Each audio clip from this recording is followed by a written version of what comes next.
너무 아름답다.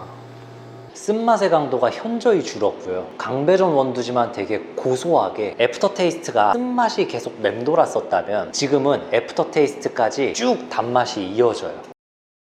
강배전 원두를 쓰시는 카페 사장님들이 몇 번씩 겪는 경험입니다. 왜 이렇게 빨리 쏟아지지? 왜 이렇게 쓰지? 왜 이렇게 맛이 거칠지? 분명히 레시피대로 맞췄는데 뭔가 맛이 이상하다. 저도 예전에 강배전 커피라고 하면은 쓰거나 탄 맛밖에 안 떠올랐었거든요. 저도 처음에 프랜차이즈 카페에서 알바를 시작했었는데 거기서도 아메리카노를 마셔보면은 원두는 새까맣게 탄 상태로 기름기 자글자글하고 커피 맛 보면은 처음에 느꼈던 거는 담뱃재 먹는 맛이다 이랬었어요. 그런데 어떤 날 커피 행사 때문에 어디를 가보고 유명한 스페셜티 로스터리다 이래가지고 가보면서 강배전 커피를 다르게 접근했거든요. 에스프레소를 마시면은 탄맛이랑 담배 향이 빵 날 것 같았었는데 그 강배전 에스프레소를 코에 가까이 가져갔을 때 올라오는 그 고소한 향 그리고 맛을 봤을 때 초콜릿이 진짜 목을 타고 쭉 흘러내려오는 느낌을 받는 거예요. 오늘은 이 강배전 커피에 대해서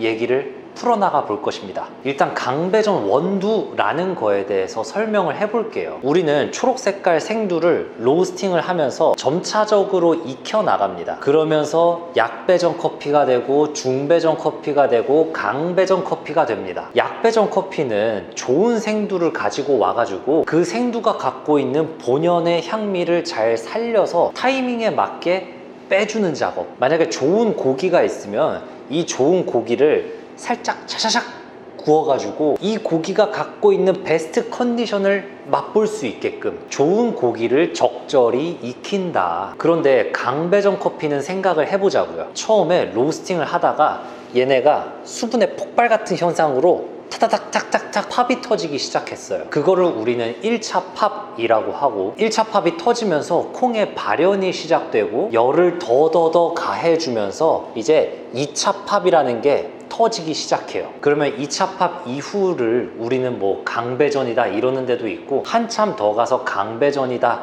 라고 하는 곳도 있는데 대부분의 강배전 원두는 2차 팝 직후 아니면 그 더 이후를 얘기를 많이 해요. 그런데 한 발자국 떨어져서 생각을 해보자고요. 열을 받다가 1차 팝이 터지고 2차 팝이 터졌다? 얘는 원두한테 있어서 정말 많은 데미지를 받고 있는 상태예요. 결국 2차 팝 이후에는 그 열 조절과 1초, 2초 이때의 싸움이 이 콩이 숯이 되냐 아니면 원두가 되냐 라는 관점의 차이예요. 이 차이가 순식간에 벌어집니다. 예를 들어 볼게요. 저희 로스팅 공장에서도 원두를 로스팅 하고 나서 원두를 이렇게 퍼와 가지고 색도를 재요. 원두를 분쇄한 다음에 그 분쇄된 가루를 넓게 펼쳐 가지고 이렇게 기계에 올려놓으면은 그 색값이 수치적으로 숫자로 뜹니다. 그런데 가정을 해보자고요. 어떤 콩은 200도에 내가 로스팅을 배출했어. 그랬을 때 색도 값이 50이야. 그런데 어떤 로스팅은 똑같은 콩인데 220도에 배출을 했어. 그런데 색도는 똑같이 50이야. 이 두 콩은 색도 값이 같은데 배출되는 온도 타이밍이 완전히 다르죠. 그 말은 즉 뭐냐면 콩의 겉과 속이 익은 정도가 다르다는 거예요. 220도인데 색도가 50인 로스팅 그 콩은 그 강배전 원두는 겉이 훨씬 더 많이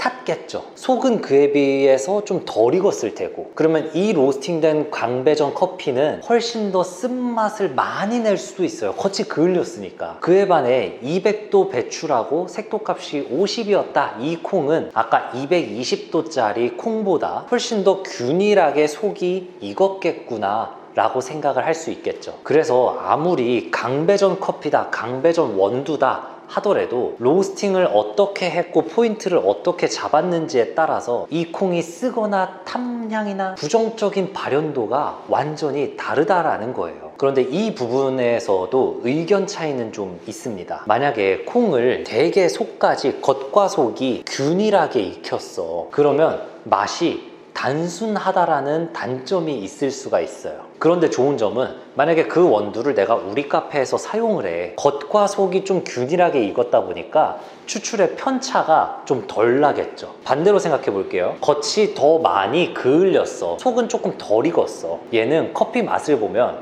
꽤 다채롭고 재밌고 탁 때리는 맛이 있어요. 하지만 카페에서 추출을 잡을 때 추출의 변화폭이 좀 심할 수도 있겠죠. 로스터들은 이런 식으로 강배전 커피를 만들더라도 그냥 정해진 대로 똑같이 항상 볶는 게 아니고 이 강배전 원두가 로스팅을 할 때 겉과 속의 익힘 정도라든지 열 조절, 목표치를 어디로 잡을 거냐, 더 나아가서는 블렌딩 요소에 따라서도 엄청나게 바뀌어요. 예를 들어서 우리가 뭐 브라질, 아라비카가 들어가고 인도 같은 로부스타가 들어간다라고 가정을 해봅시다. 혹은 똑같은 아라비카 콩을 쓰더라도 얘의 콩의 크기가 큰 게 있고 작은 애들이 있어요. 그런데 얘네들을 다 블렌딩 하는 게 블렌딩된 생두들이 로스터기 안으로 들어갔을 때 열을 받는 정도가 생두마다 그 생두의 콩 사이즈, 밀도, 수분 이런 거에 따라서 각기 달라지겠죠. 예를 들어서 내가 3가지를 넣고 로스팅을 했어. 3가지를 블렌딩해서. 그런데 어떤 로스팅 포인트에서는 이 한 가지가 유독 더 많이 발현돼서 맛에서 튈 수가 있고, 어쩔 때는 한 놈이 죽고 한 놈만 무지하게 또 살아날 수도 있어. 로스팅을 할 때의 고민이라는 게 바로 이런 겁니다. 계속 맛을 보면서 프로파일 수정하고 그거를 맞춰 나가는 거죠. 이게 로스팅의 재미지만 잡는 사람들은 또 스트레스가 어마무시하겠죠.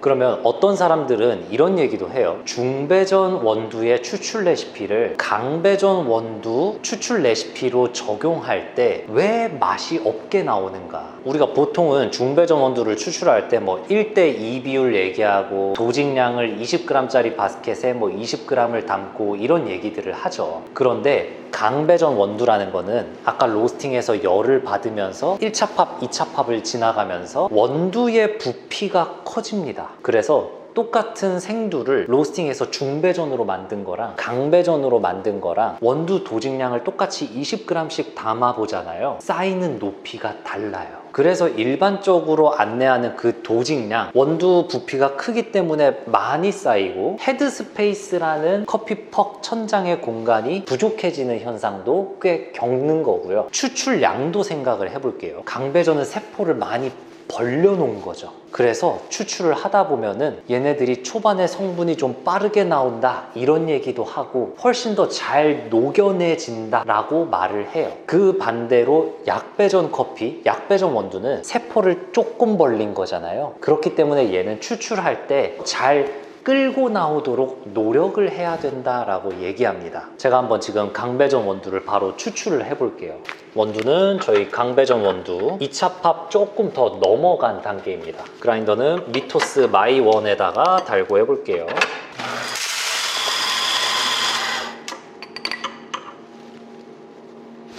그리고 강배전 원두를 다른 데서 보다 보면은 콩만 봐도 얘가 너무 심하게 그을렸다거나 아니면 곳곳에 탄 자국이 많다던가 운석 충돌돼서 패인 자국이 너무 많다던가, 그거는 이제 로스팅을 할 때 열을 너무 과하게 받았을 때 일어나는 현상이기도 하죠. 그리고 또 하나 팁을 드리자면은 이런 강배전 원두들은 로스터들은 계절이 바뀌면서 프로파일이라는 걸 계속 조정을 하거든요. 그래야 맛이 비슷하게 나올 수 있기 때문에 만약에 여름에 하던 프로파일을 겨울에 한다? 완전히 달라져요. 왜냐면 외부 환경이 바뀌고 로스터기는 열이라는 게 바깥으로 빠져나가는 배기 현상이 있기 때문에 어떤 날은 되게 콩이 깔끔했는데 계절이 넘어가거나 날씨가 바뀌면서 어떤 때는 또 콩에 좀 데미지가 받은 게 보여. 아까 얘기해드렸던 것처럼 콩의 겉과 속의 그 데미지, 이게 열이 들어가는 게, 열이 침투하는 게 다르기 때문에 강배전 원두는 항시 4계절 동안 외향적인 게 일정하기는 웬만하면 힘들어요. 그거를 최대한 균일하게 잘 잡는 게 로스터들의 실력인 거고. 머신은 프리마 1그룹짜리. 지금 저는 여기다가 VST 바스켓이라는 거를 꼈어요. 19에서 21g 사이즈라고 보통 안내는 되어 있는데 제가 일단 20g 담고 시작을 해볼게요.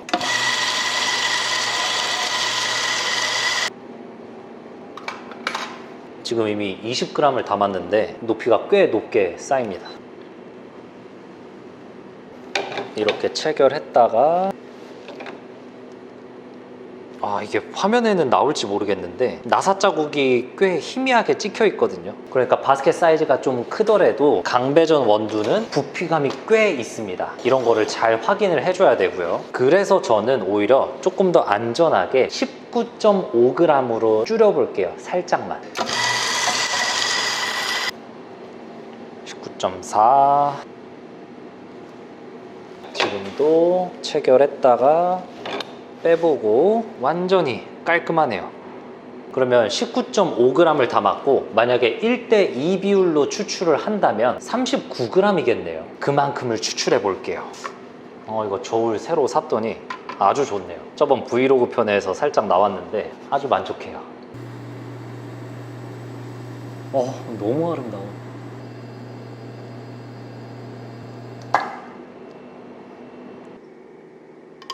맛을 한번 보겠습니다. 강배전은 세포를 많이 벌렸다 그랬죠. 그렇다 보니까 추출이 초반부에 와다닥 나올 거 거의 다 나오고 뒤에 부분의 추출량이 길어질수록 쓴맛이 많이 나와요. 그래서 지금도 맛보면은 농도감은 살짝 묽고 비터 계열이 굉장히 많이 나와요. 쓰고 텁텁하다. 추출량을 좀 줄여볼게요.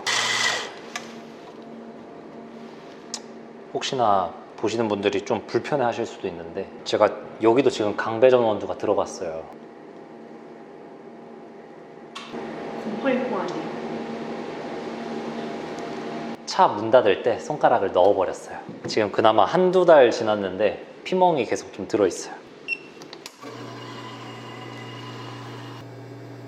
너무 아름답다.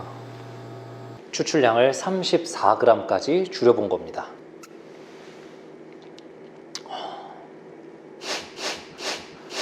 쓴맛의 강도가 현저히 줄었고요. 강배전 원두지만 되게 고소하게 견과류랑 농도감이 또 있다 보니까 초콜릿티함과 애프터 테이스트가 아까 같은 경우에는 쓴맛이 계속 맴돌았었다면 지금은 애프터 테이스트까지 그냥 쭉 단맛이 이어져요. 고로 강배전 원두는 중배전 원두나 추출 비율 1대2다 이런 식으로 너무 정형화된 공식으로 하기보다는 얘는 로스팅에서 데미지를 많이 받은 애구나, 세포가 많이 벌어져 있는 애구나. 자, 정리하자면은 강배전 원두의 추출 핵심, 일단 첫 번째로는 이게 제가 업자로서 말하기도 좀 뭐 할 수 있는데 로스팅이 정말 중요합니다. 어떤 사람들은 약배전 원두가 이런 스페셜티 원두를 밝게 볶는 게 굉장히 어렵고 예민한 거예요 라고 말을 하지만 사실 카페로 들어가는 강배전 원두도 제가 영상 초반에 얘기했던 것처럼 이 강배전 원두가 그냥 쓰기만 한 원두가 될지 그냥 타버린 숯이 될지 이거는 정말 로스팅 하는 곳의 역량이에요. 블렌딩 요소나 생두를 어떻게 구성하냐. 강배전 원두라 하더라도 되게 실력 있는 사람이 잘 볶은 강배전 원두는 맛있습니다. 그리고 또 하나 중요한 체크 포인트, 대부분 강배전 원두를 사용하시는 분들 제가 출장 다니면서 에스프레소 세팅을 맞춰 드릴 때 머신의 상태가 나쁜 경우들도 많아요. 예를 들어서 추출 압력이 너무 높게 설정되어 있어. 가뜩이나 강배전 원두는 가스도 많은 상태고 어쩔 때는 저항이 세게 생길 때도 있잖아요. 그런데 머신에서는 막 10바, 11바, 12바로 엄청 세게 눌러? 그거는 강배전 원두가 갖고 있는 달달한 초콜릿티함이 나오지가 않고 쓰고 날카롭기만 해요. 커피 맛이. 에스프레소 머신에서 압력이 너무 높은 건 아닌가? 내 머신에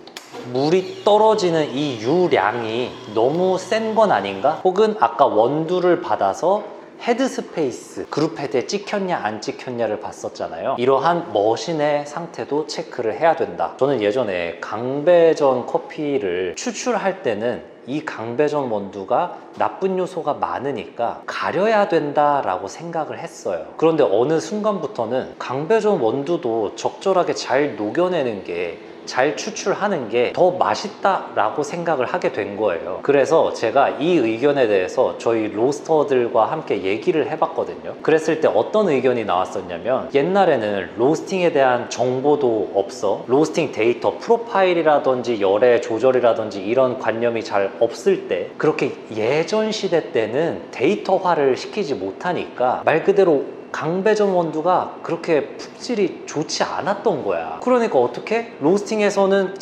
잘못된 거, 그냥 말 그대로 겉이 타버린다던가 적절히 익히지를 못한 거, 그러니까 원두 자체가 안 좋았을 거잖아요. 그 시절에는 강배전을 가리면서 추출하는 게 오히려 맞았을 수 있다. 그런데 요즘 시대에서는 로스팅을 다 수치화시키고 로스터기 장비도 너무 좋아졌고 사람들끼리 데이터 공유가 활발해졌잖아요. 콩을 되게 잘 익히고 너무 쓰거나 디펙트적인 요소를 낮추는 게 이러한 실력들이 되게 좋아졌단 말이에요. 그렇게 되면 뭐다? 강배전 원두라도 되게 좋아지고 재현성까지 좋아지는 거야. 거기에 더불어서 생두도 좋아졌어. 옛날에 비해서 좋은 생두, 좋은 로스팅, 데이터도 많아졌어. 강배전 원두도 점점점 좋아지고 있어요. 잘 로스팅된 강배전 원두를 추출해서 그대로 잘 녹여낸다라는 게 요즘 시대에는 맞는 것 같다. 이런 얘기하니까 진짜 너무 재밌더라고요. 이렇게 강배전 원두도 잘 맞추면 대중적인 맛이면서도 손님들이 맛있다 소리가 나올 수 있다고 봅니다. 여러분들은 강배전 원두를, 강배전 커피를 어떻게 추출해야, 어떻게 마셔야 맛있는지 댓글로 의견 나눠주시면 감사합니다. 자, 그럼 여기까지. 그럼 봐주셔서 감사합니다.